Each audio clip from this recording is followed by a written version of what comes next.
ఇవాళ కరీంనగర్ జిల్లాలో రైతులకి రైతు భరోసా 15,000 ఖచ్చితంగా మీరు ఇయ్యాలి. పోయిన 2 సీజన్లు మీరు రైతు భరోసా ఇయ్యలేదు అని ఇలా కరీంనగర్ జిల్లాలో ఉమ్మడి కరీంనగర్ జిల్లాలో రైతుల పక్షాన తెలంగాణ రైతుల పక్షాన మేము దాంతో పాటు ఇలా రుణమాఫీ నా హుజురాబాద్ నియోజకవర్గంలో కేవలం 50% మాత్రమే అయింది. ఇంకా 50% కాలేదు. నా హుజురాబాద్ నియోజకవర్గంలో రైతులకి రుణమాఫీ చెయ్యాలని నేను డిమాండ్ చేశాను. నా దళిత కుటుంబాలకి శాచ్యురేషన్ మోడ్ లో 18,500 కుటుంబాలకి మేము దళిత బంధు ఇస్తే 2వ విడత దళిత బంధుని వీళ్ళు ఇయ్యకుండా మా దళితులకి ఇబ్బంది పెడతా ఉన్నారు.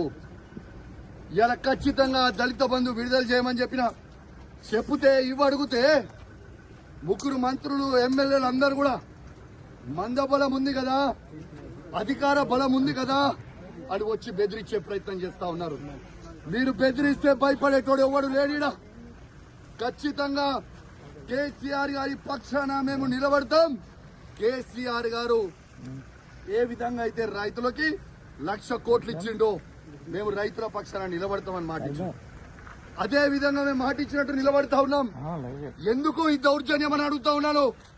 మంత్రులు ఎమ్మెల్యేలు అధికారులు సాక్షిగా నేను ఒక ఎమ్మెల్యేగా ఉన్నా ఎట్లా బయట పట్టుకొని నూకేస్తున్నారో ఒక్కసారి మీ అందరు కూడా చూడండి విజ్ఞప్తి చేస్తాను. ఒక దొంగ అయినా జగిత్యాల ఎమ్మెల్యే డాక్టర్ సంజయ్ ఎట్లయితే అమ్ముడు పోయిండో సిగ్గులేనోడు అమ్ముడు పోయినోడు ఎట్లా అమ్ముడు పోయినవరా అని మేము అడిగితే మైకిచ్చుకొని నువ్వు ఏ పార్టీ అంటే కాంగ్రెస్ పార్టీ అంటూ. మరి నిజంగా నువ్వు అంత పొగనువే అయితే డాక్టర్ సంజయ్ జగిత్యాల ఎమ్మెల్యే నువ్వు రాజీనామా చేయి. అదే కాంగ్రెస్ బీఫామ్ మీద గెలిచి చూపి చాతగాని దద్దమ్మలాగా కేసీఆర్ గారు పెట్టిన భిక్ష నువ్వు ఎమ్మెల్యేగా ఉండి దీంతో కేసీఆర్ గారిని నువ్వు విమర్శిస్తా ఉంటే, మీరు నోటికి వచ్చినట్టు మాట్లాడుతూ ఉంటే మేము చూసుకుంటా ఊకోవాలని మేము అడుగుతా ఉన్నాం.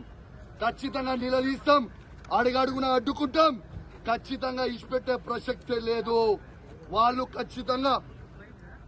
ఖచ్చితంగా ఇవాళ రైతులకి 15,000 రూపాయలు రైతు భరోసా ఇవ్వాల్సిందే. ఇందిరమ్మ ఇల్లు ప్రతి ఒక్కరికి ఇవ్వాల్సిందే.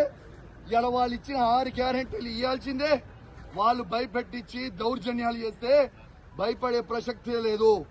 ఖచ్చితంగా వాళ్ళు ఇచ్చే 6 గ్యారెంటీల హామీలు ఖచ్చితంగా వాళ్ళు ఇచ్చే వరకు వాళ్ళని ప్రశ్నిస్తూనే ఉంటాం. 420 హామీలు ఇచ్చే వరకు ప్రశ్నిస్తూనే ఉంటాం.